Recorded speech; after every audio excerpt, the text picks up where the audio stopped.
할렐루야. 우리 함께 인사 나눕시다. 예수께서 부활하셨습니다. 예수께서 부활하셨습니다. 네, 예수님께서 부활하셨습니다. 교회 안에서 예수를 섬기는 사람이 많이 있습니다. 그런데 그 섬길 때에 예수님은 부활하셨다, 예수님은 나의 구주다, 예수님은 하나님이시다 라는 믿음을 갖고 섬기는 사람이 있고, 그냥 습관적으로 섬기는 사람이 있습니다.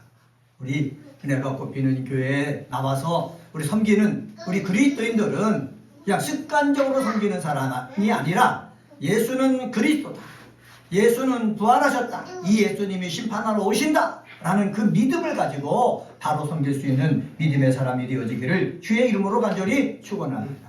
형식적으로 예수를 섬기고 형식적으로 교회에 일어나면은 이 사람은 경건의 모양만 있는데 예수님께서 말씀하신 경건의 능력이 따르는 사람이 되지 않는 거예요. 그래서 우리 지금 2026년도를 살고 있는 우리 그리스도인들이 기도해야 될 그 제목이 있는데, 제가 늘 주장하지만은 경건의 모양만 갖추는 사람이 아니라 경건의 능력이 있는 그리스도인이 되어야 한다라는 것입니다. 그래서 우리 날마다 여러분 매일 성경 말씀을 묵상하고 기도하실 때마다 하나님, 경건의 모양만 있는 사람이 아니라 경건의 능력이 있는 하나님의 사람이 되게 하여 주시옵소서 기도하는 믿음의 사람 되시기를 다시 한번 예수의 이름으로 간절히 소망합니다.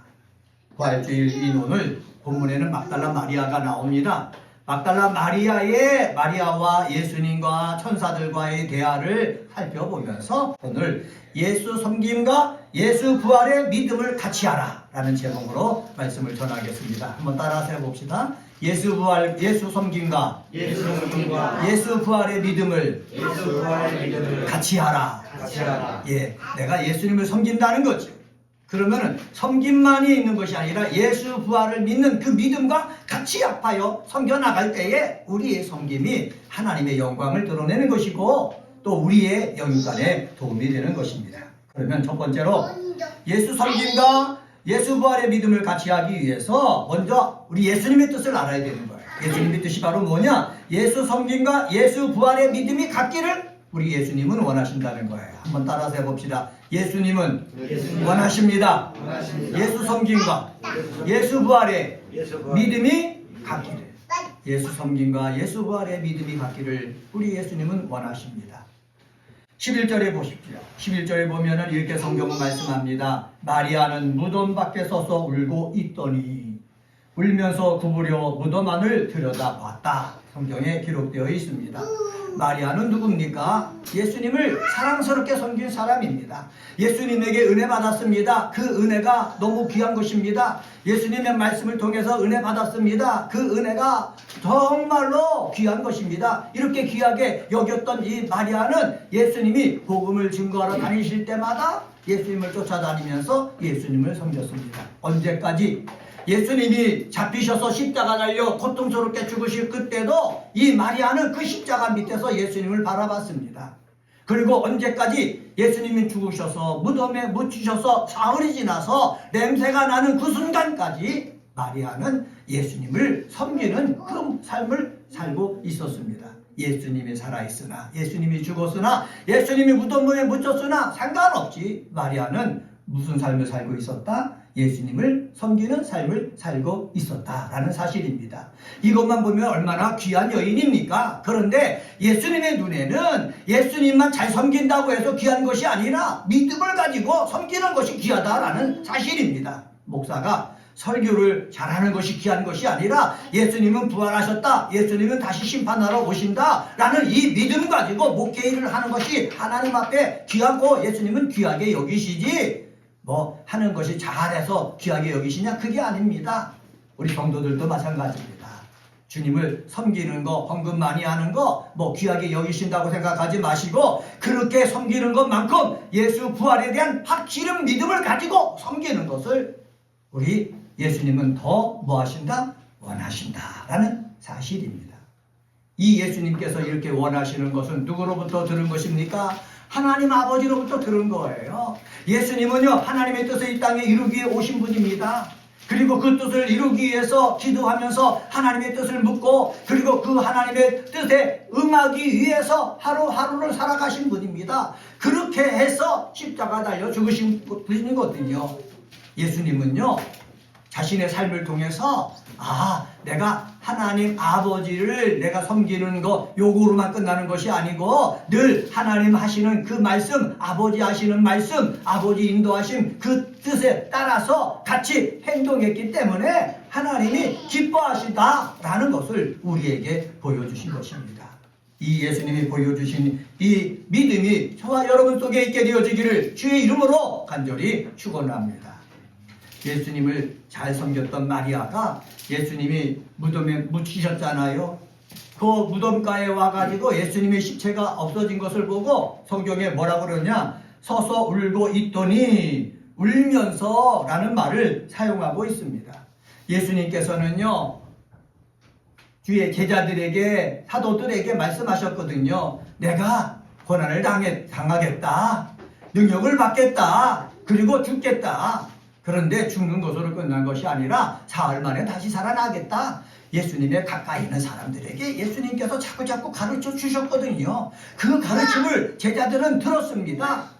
또 예수님을 잘 섬겼던 이 마리아도 그 가르침을 들었습니다. 그런데 예수님이 죽으시고 무덤에 묻혀놨는데 예수님의 가르침은 생각나지 않고 예수님은 죽으셨으니까는 너무 슬프다, 괴롭다, 이 인간적인 생각에서 예수님 앞에 최대한으로 잘할 수 있는 그 방법을 택해서 예수님을 섬기려고 간 것입니다. 이런 이 마리아에게 하나님께서 천사를 보내서 말씀하십니다. 13절 말씀입니다. 13절 말씀 같이 한번 읽습니다. 13절입니다. 시작. 천사들이 이르되 여자여 어찌하여 우느냐, 이르되 사람들이 내 주님을 옮겨다가 어디 두었는지 내가 알지 못함이니이다. 천사가 나타나서 왜 우냐 물으신 거예요. 예수님은 죽으신 지 사흘 만에 부활하신다고 말씀하셨는데 이 말씀을 기억하지 못하고 울고 있는 여인에게 왜 우느냐 물어본 거예요. 제가 이걸 주석을 보면 이렇게 기록되어 있습니다. 본문이 수사 의문문으로 기록되어 있기에 이 질문은 천사들이 마리아가 우는 이유를 몰라서 한 것이 아니고 예수께서 부활하셔서 바로 뒤에 서 계시는데 기뻐해야지 왜 슬퍼하느냐는 약간의 책망의 뉘앙스를 갖는 말이다. 이렇게 주석서에 설명해 놓고 있어요. 무덤 속에 이 여자의 눈에는 부활하신 예수님이 보이지 아니하고 빈 무덤만 보이는 거예요. 근데 천사의 눈에는 그 여자 뒤에 예수님이 서 계신데 서 계신 예수님을 바라지 못하고 계속해서 울고 있는 것이 너무너무 안타까운 것이지요. 우리들도요, 부활하신 예수님이 우리 주변에 늘 함께 하시거든요. 예수님은 함께 하시는 분이거든요. 그런데 내 눈에 빈 무덤이다, 예수님이 나와 함께 하지 않는 것이다, 예수님이 나를 도와주시지 않네, 그래서 도와주시지 않는 것처럼 생각되어지는 그런 것 때문에 고통스럽고 슬퍼하고 괴롭고 우울하고 그렇게 지낼 때가 있다는 거지요. 그럴 때에 우리는 천사의 얘기를 우리는 귀담아 들어야 되는 것입니다. 주님이 내 뒤에 서 계신데 왜 우느냐는 거지요. 이 말을 우리에게 적용시키면은 주님이 너와 함께 하신다, 주님이 너와 함께 하고 계신다, 이것을 확신해라. 그리고 울지 말고 힘을 내라. 이 소리를 우리는 이 본문 속에서 들어야 되는 거예요. 그런데 이 마리아가 뭐라고 그랬습니까? 내 주님을 옮겨다가, 사람들이 내 주님을 옮겨다가 어디 두었는지 내가 알지 못함이니라. 이 여자는 계속해서 어디에 초점을 두고 있어요? 예수님의 시신, 예수님이 없어진 그 시신, 여기에만 관심 두고 있는 거예요. 이 말은 우리가 예수를 섬기면서 믿음 생활할 때 관심을 어디에 두고 있느냐가 중요한 것입니다. 이 우리의 관심은 예수님이 하신 그 말씀에 두고 그 말씀을 따라서 한 걸음 한 걸음 나아갈 때에 우리는 어떤 어려움이든지 다 넘어설 수가 있는 거예요. 그런데 예수님의 말씀에 관심 갖지 않고 내 눈에 보이는 그 사실에만 관심을 갖게 된다면은 우리는 믿음도 약해지고 울고 슬퍼하고 한숨 쓰고 고통스럽고 그렇게 되어지거든요. 이렇게 염려와 근심과 걱정, 정말로 울분 이 속에서 우리는 벗어나서 정말 주님이 주시는 은혜, 평강, 그 다음에 능력 속에 살아가는 저와 여러분이 되어지기를 주의 이름으로 간절히 축원합니다. 두 번째로, 인간적인 지식을 앞세우면 예수 부활을 믿지 못합니다. 한번 따라서 해봅시다. 인간적 지식을 앞세우면 인간적 지식을 앞세우면 예수 부활을 믿지 못한다. 예수 부활을 믿지 못한다. 이 마리아 얘기를 하면서 자꾸 드러내는 말이 있었어요. 그것은 바로 뭐냐? 인간적인 지식을 앞세우면 예수 부활을 믿지 못한다는 거예요. 마리아의 눈에는 뭐가 있었다고 그랬습니까? 자기가 장사 지냈던 것들이 있었다고 그랬어요. 무덤에서 기름을 바르려고 왔는데 없어진 예수님의 시신을 보고 예수님 시신을 누가 어디다 치웠지? 여기에만 관심이 있는 거예요. 동산지기에게 당신이 예수님의 시신을 어디다 치웠으면 나한테 달라고, 내가 예수님 시신을 기름을 잘 발라가지고 내가 잘 섬기겠다고 얘기하고 있는 거예요. 이러한 우리 마리아에게 14절 말씀 한번 봅시다. 14절 한번 같이 한번 읽습니다. 14절입니다. 시작. 이 말을 하고 뒤로 돌이켜 예수께서 서 계신 것을 보았으나 예수이신 줄은 알지 못하더라. 예수이신 줄은 알지 못하더라. 왜 그렇습니까? 인간적인 지식과 경험이 앞에 있기 때문에 그러는 거예요. 인간적인 지식과 경험이 앞에 있으면은요, 우리는 나도 모르게 하나님을 제한하는 거예요. 그래서 제가 읽은 책 중에, 대학교 다닐 때 읽은 책 중에 하나가 있는데, 하나님의 능력을 제한하지 말라는 책이 있거든요. 제가 그것을 읽으면서 얼마나 큰 은혜를 받은 줄 모릅니다. 우리 예수를 믿고 기도하는 사람도 내 지식과 내 경험을 앞세울 때는 뭐를 제한합니까? 하나님의 능력을 제한하는 거예요. 하나님을 제한하기 때문에 하나님이 내 속에서 큰 일을 하고 싶지만은 그 일을 하지 못하게 하는 거예요. 출애굽한 이스라엘 백성들이 눈으로 볼 때에 정말로 빈약한 것만 보이는 거예요. 하나님을 원망합니다. 불평합니다. 그 원망과 불평이 누구까지 갑니까? 모세에게까지 가는 것입니다. 왜 원망과 불평합니까? 하나님이 하실 일들을 생각하지 않고 인간의 지식과 경험으로 보기 때문에 그런 것입니다. 출애굽한 이스라엘 백성들만 그렇습니까? 아닙니다. 예수를 통해서 하나님의 자녀된 우리들, 예수님이 부활하셨음을 믿고 있는 저와 여러분들도 내 지식과 경험을 가지고 하나님의 제한하게 된다면은 우리는 하나님의 인도하심, 하나님의 계획하심을 바꿀 수가 없는 거예요. 목사도요, 하나님의 능력을 제한하지 않을 때 하나님의 인도하심, 하나님의 능력을 맛보는 삶을 살 수가 있습니다. 목사만 그렇습니까? 아닙니다. 은혜가 꼽히는 게 그리스도인들도 마찬가지예요. 사랑하는 은혜가 꼽히는 게 그리스도인 여러분, 하나님의 능력을 제한하지 말고 하나님이 함께 계신다, 앞에서 계신다, 이 사실을 확신함으로 말미암아 내가 어렵고 힘든 일을 내가 만나도 하나님이 지혜를 주시고 능력을 주셔서 그것을 이겨내게 하신다라는 이 확실히 있게 되어지기를 예수의 이름으로 간절히 축원합니다.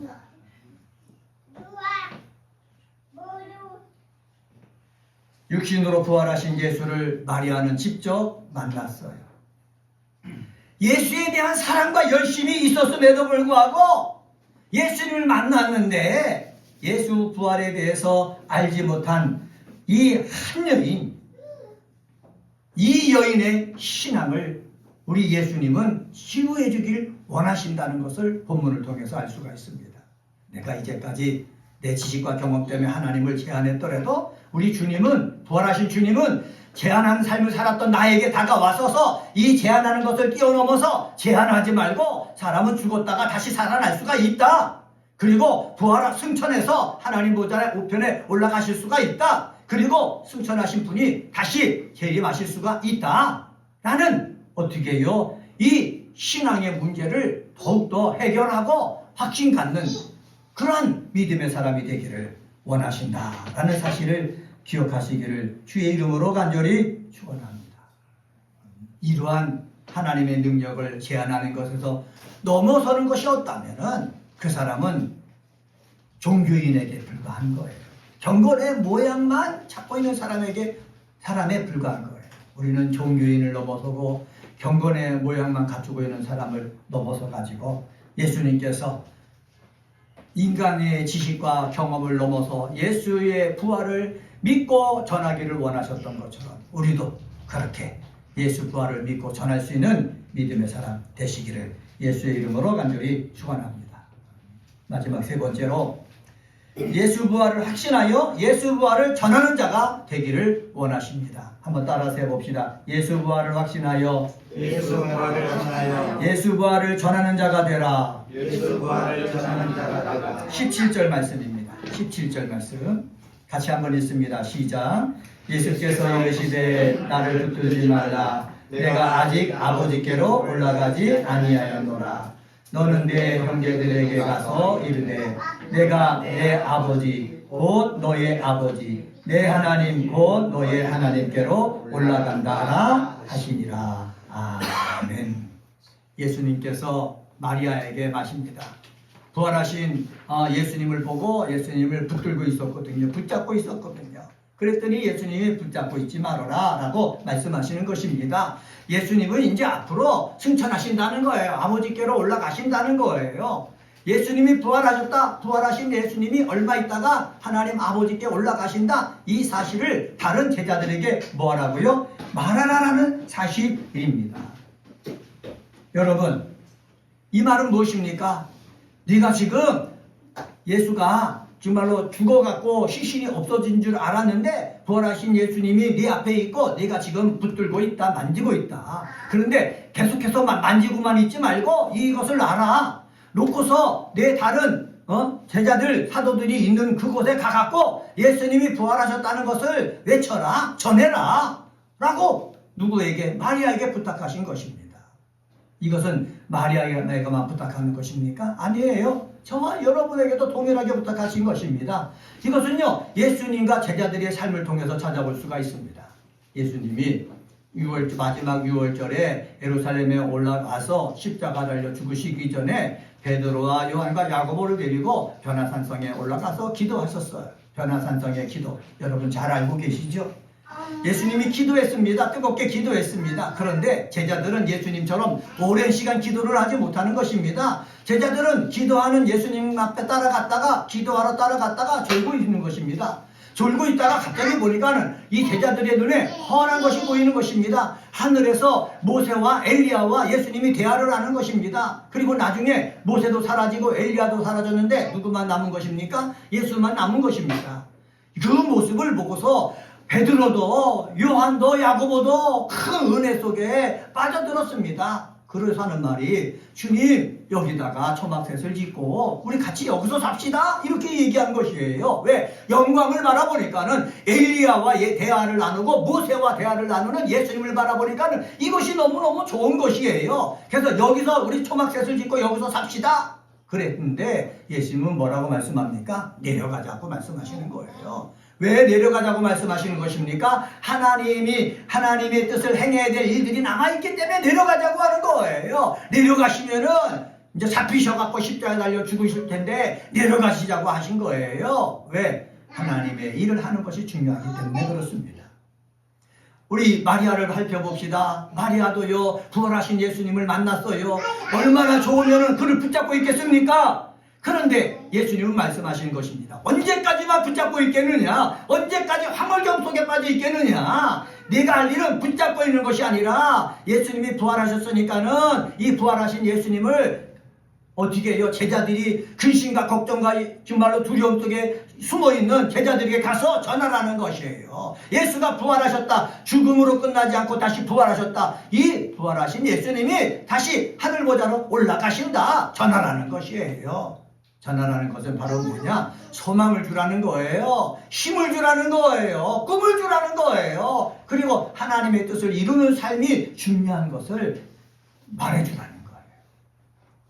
부활절날 우리가 예배를 드리면서 우리가 마음속에 간직해야 될 것이 무엇입니까? 예수 부활하셨다. 이것을 가지고서 다른 사람에게 예수 부활하셨다, 예수 승천하셨다, 이 예수님이 다시 오신다라는 이 힘을, 믿음을, 이 말씀을 증거해야 될 책임이 누구에게 있다? 저와 여러분에게 있다는 사실입니다. 이 부활주일날 예수 부활하셨습니다. 부활하신 예수님이 하늘보좌 올라가셨다가 다시 오십니다. 이것을 믿음을 가지고 증거할 수 있는 그래가 꽃피는 교회 그리스도인들 되시기를 주의 이름으로 간절히 축원합니다. 여기 17절 여기 보면은 예수께서 이르시되 나를 붙들지 말라 내가 아직 아버지께로 올라가지 아니하였노라. 너는 내 형제들에게 가서 이르되 내가 내 아버지 곧 너희 아버지 내 하나님 곧 너희 하나님께로 올라간다 하라 하시니 가서 이르되 하라라고 말씀하시고 있는 것을 볼 수가 있습니다. 이 말씀을 마음속에 받아서 우리도 가서 주님께서 주신 그 말씀 그대로 마리아에게 주신 그 말씀 그대로 증거하고 또 베드로와 요한과 사고보 많은 12 사도들이 이 말씀을 받아가지고 가서 복음을 증거했듯이 우리들도 가서 복음을 증거할 수 있는 믿음의 사람 되시기를 주의 이름으로 간절히 축원합니다. 오늘은 요한복음 20장 11절서부터 18절에 있는 말씀 가지고 예수 섬김과 예수 부활의 믿음을 같이 하라 라는 제목으로 말씀을 전했습니다. 예수를 분명하게 아는 지식과 믿음을 갖기를 원하신다 말씀을 전했고 인간적 지식을 앞세우면 예수 부활을 믿지 못한다 하나님을 제안한다 말씀드렸고 예수 부활을 확신하여 예수 부활을 전하는 자가 되라 라고 말씀하셨습니다. 이러한 귀한 우리 믿음의 사람이 다 되시기를 주님의 이름으로 간절히 축원합니다. 우리 찬양하시겠습니다.